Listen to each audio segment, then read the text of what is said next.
now request the guest of honor, Lieutenant General Retired Nasir Khan Janjua, Hilale-e-Imtiaz Military, for his remarks. Over to you, sir.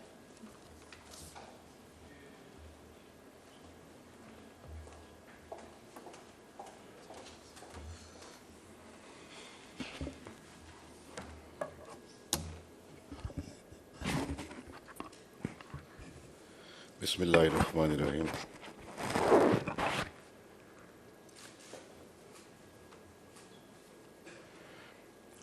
Honorable President, Azad Jammu and Kashmir, Ambassador Sardar Masood Khan, Honorable President, NDU, Lieutenant General Majid Ehsan,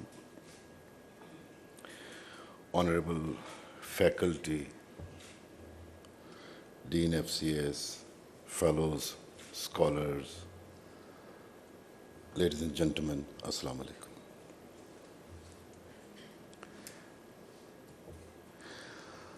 Let me first express my gratitude to NDU for inviting me over. And always my heart is warmed up when I come to NDU. I'm really honored.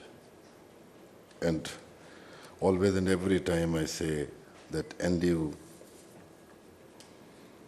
like Siachen, like Sabat, like Balochistan, has been my love affair.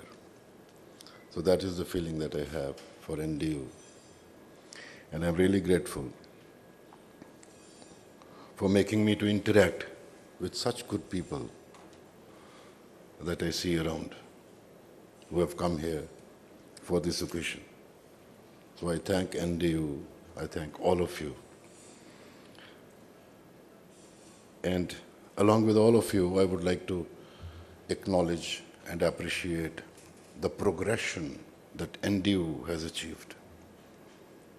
It's so heartwarming to see books being launched from NDU. And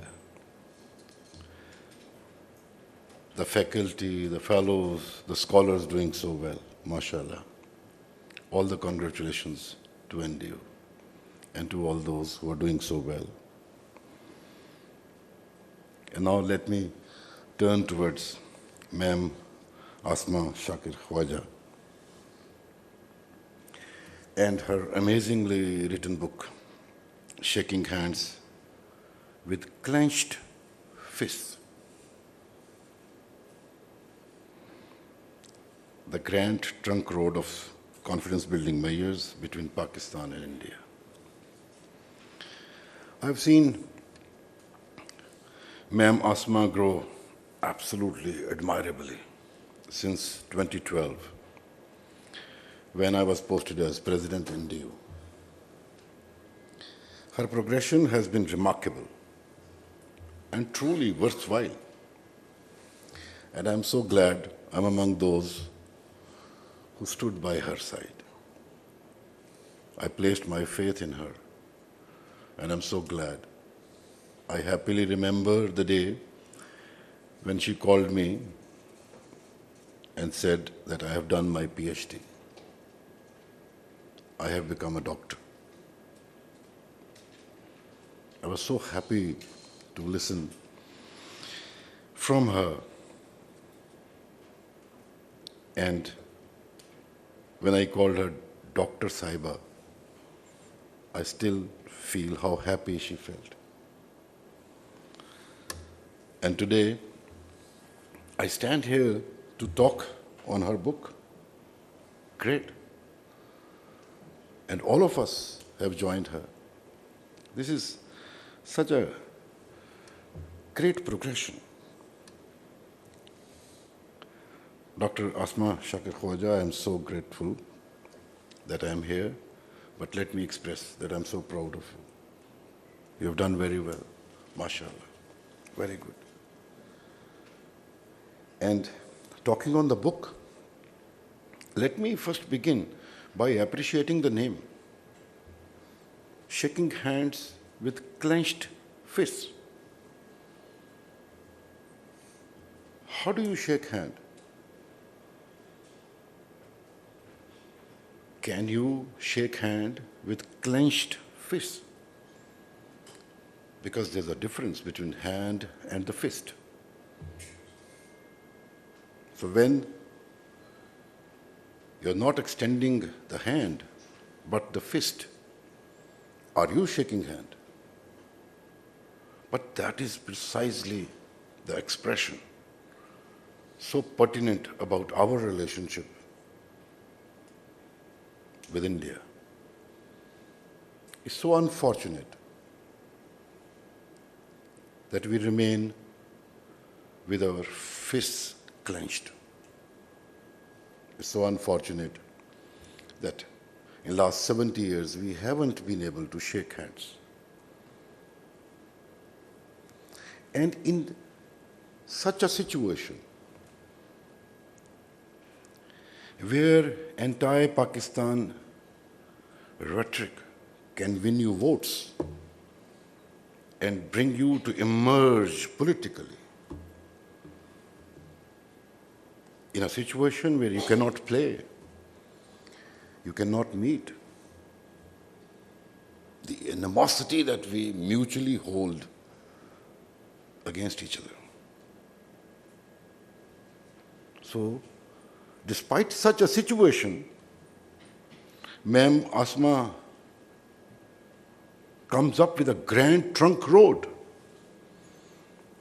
of confidence building measures.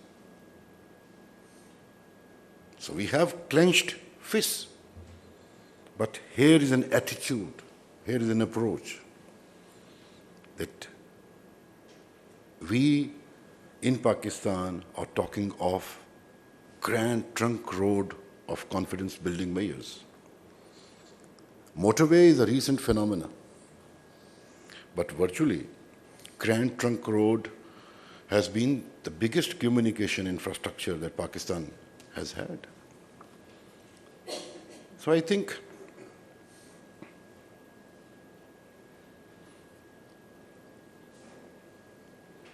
that the name of the book is actually our attitude, is actually our approach. It is actually our mindset. And that is to invest in the peace. That is how in Pakistan we have started to think. And I am reminded when I served in United Nations, Cambodia, and we were conferred with a UN medal. So when we received that UN medal, so the best thing about that medal was, behind the medal it was written, "In service of peace." And I fell in love with that quote. And now, when I read this book, The Way Forward, I will term your endeavor, ma'am, that it is in service of peace. The book is actually an investment in the peace. And it is to our mutual benefits that we need to preserve this peace. And then, this is a very clear message to the world. Very clear message to the saner people in India and around the globe, that we are looking to improve the relationship. We are looking to invest in the peace. And that is how we look at this relationship. You have included all possible CMs, encompassing society, media, economics, water, and also military and nuclear CBMs. You have dwelled on Kashmir question as seeds of war or harvest of peace. Along with the efficacy of these CBMs, identifying the spoilers of peace, and also the changing stances of Indian leadership over the time. On the whole, ma'am, you have produced a deeply researched book, Forging Hope in the Peace by way of CBMs. That's a wonderful endeavor. And the best part is that you have been impartial. You have also been speaking on behalf of both sides, India and Pakistan, because I do believe that undermining takes you nowhere. And you have to think holistically. So that is how both sides have to think of their interests, and then it has to be our interest. That is how we need to think. And I also loved it when you dedicated this book to your sons, Abdullah and Abdul Rahman. I hope they are here. And then you said, wishing that their generation witnesses a harmonious and peaceful South Asia. Now this reminded me of my conversation with Mr. Ajit Doval when I met him for the first time. It is with a lot of respect for him, because we two brought our relationship only a call away relationship, that we could talk to each other any time that we wished or desired. I remember that Mr. Ajit Doval was full of knowledge,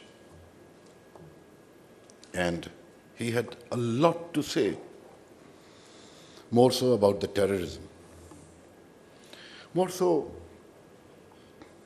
about blaming Pakistan. And I had to intervene. And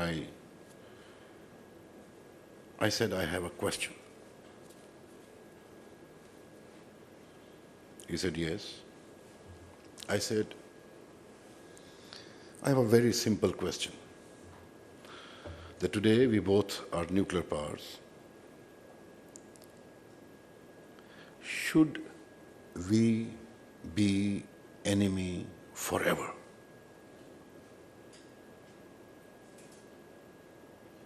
So this has an obvious answer. I said, I have faith and hope that our coming generations would be that much wise that they will put things right. They would know that we cannot be enemy forever, otherwise we will destroy each other. So I said, if we cannot be enemy forever, where do we go from there? The best is to engage. The best is to resolve our disputes. And by resolving our disputes, we should belong to the future. I said, the next question is, should we do it or leave it to the next generations? So the obvious answer is that we should do it ourselves and not leave it to our coming generations, not leave it to our coming children.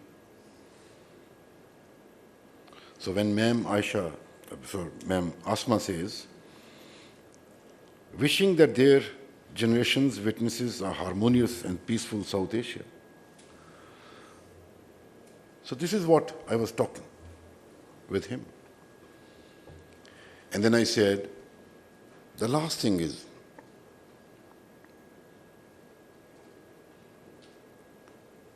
if we cannot be friends, let's not be enemy. That is how is the minimum relationship that we need to have between two nuclear states. Ladies and gentlemen, I think India, or the Eastern question, is really a huge question. It's a question which is unresolved so far, because we were born embattled. And not only that this question is unresolved, this has somehow become very complicated and complex over the time. And sometimes it looks rather incorrigible, irretrievable. While we look at this relationship bilaterally, actually things have changed. India has now become part of the bigger game. India has found a new relevance. India has become very pertinent in the power politics of the globe. Projecting China as its future enemy, India has actually aligned the overarching interest of global power politics. India has now become part of containment of China, pivot to Asia, rebalancing Asia, and recently called as Indo-Pacific strategy. By becoming the strategic partner of the US,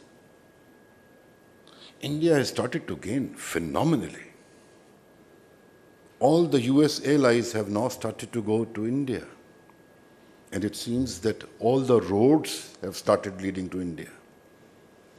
It is that much of change which we are not identifying. And virtually, India's rise resides in the politico-economic vulnerabilities of US. I say again, India's rise resides in the politico-economic vulnerabilities of US. And if you look at the security strategy formulated by US, China and Russia have been declared as revisionist states. The war on terror has received the receded priority. But China and Russia have been declared as strategic competitor, challengers. Iran and North Korea have been declared as rogue states. India has been declared as a strategic partner. Pakistan has been related to terrorism. So this is the equation when you come to South Asia. When you look at the major players in South Asia, in Asia, China, Russia, India. So US has taken India on her side. India is now a counterweight to China. NATO is now prevention of resurgence of Russia. US presence in Afghanistan is to checkmate Russia, is to checkmate Central Asian republics, is to checkmate Pakistan, is to empower India, is to checkmate China. And the strategic partnership with India, the strategic partnership which begins with outer space, the cyberspace, the maritime security, the logistics, the communication, all the agreements done, all the visions evolved. And in the Pacific region, Japan, South Korea, and all the countries of Pacific. So that big game, containment of China, prevention of resurgence of Russia, So you begin from the top, NATO, Eastern Europe, Afghanistan, India, Indian Ocean, Indo-Pacific, Japan, South Korea, go down to Australia. So this is the containment. This is that encirclement. So India is very effective part of that now. So what I mean to say is that it is no more a bilateral question. Please rise to this understanding that India is getting all around you. It's a question which is grown, which is now oversized. That is what is the challenge. That India is now on your both sides. India is in Indian Ocean. And despite Pakistan becoming a nuclear place, nuclear country, just look at Indians' attitude that they are trying to retain the space for war, despite being nuclear. They say, we will have a war with you, though it may be limited. So the cold start strategy, the division of the security and the military apparatus into three segments, making one segment to sit right on our borders, to attack Pakistan in smaller groups,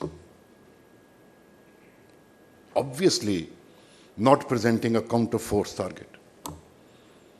Then putting the larger formation on a transition, not presenting a counter-force target. Bringing the third segment at the relevant time. So denying Pakistan with a counter-force target, but threatening Pakistan with counter-value targets. So that is how they tend to mitigate nuclear capability of Pakistan. So ladies and gentlemen, we need larger understanding of India, its new relevance, and accordingly we need to tackle it. Unfortunately, Asia is being rebalanced, not by way of cooperation, but by way of competition.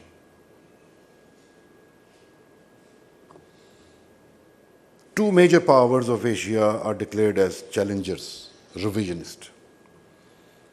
The third major power is taken on side, India. So our region has been altered.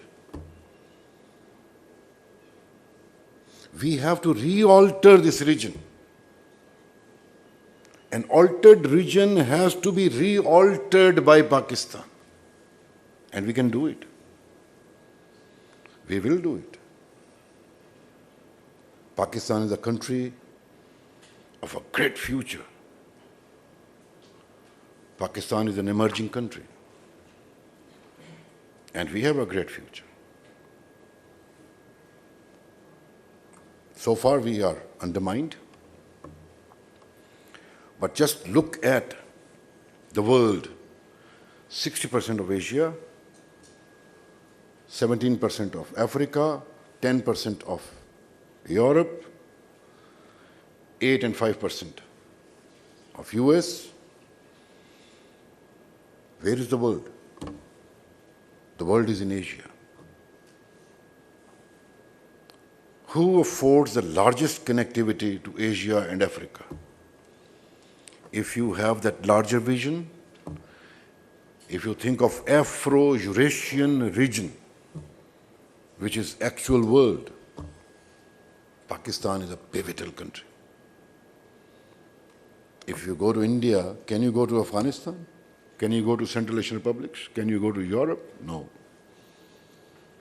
Geographically, India has huge space, great connectivity. But ladies and gentlemen, we hold the connectivity of Afro-Eurasian region. We are a great country, and we are great people. That is how we need to think. And I would also like to say that we cannot be enemy forever. Why should we be enemy forever? So, ma'am, Asma has presented our attitude, our approach. That is investment in the peace. Let me also appreciate Mr. Shahbaz Saeed. Where is he? I want to see him. Great. We have done very well. And I'm really very happy that she has called you the best friend. And it is very rare that women call their husband as best friend. So perhaps I would like to meet you later and learn some art from you. And I'm very glad that your family is here, your parents are here. Congratulations, all of you, as a family. A job very well done. Ladies and gentlemen, thank you very much. Thanks a lot.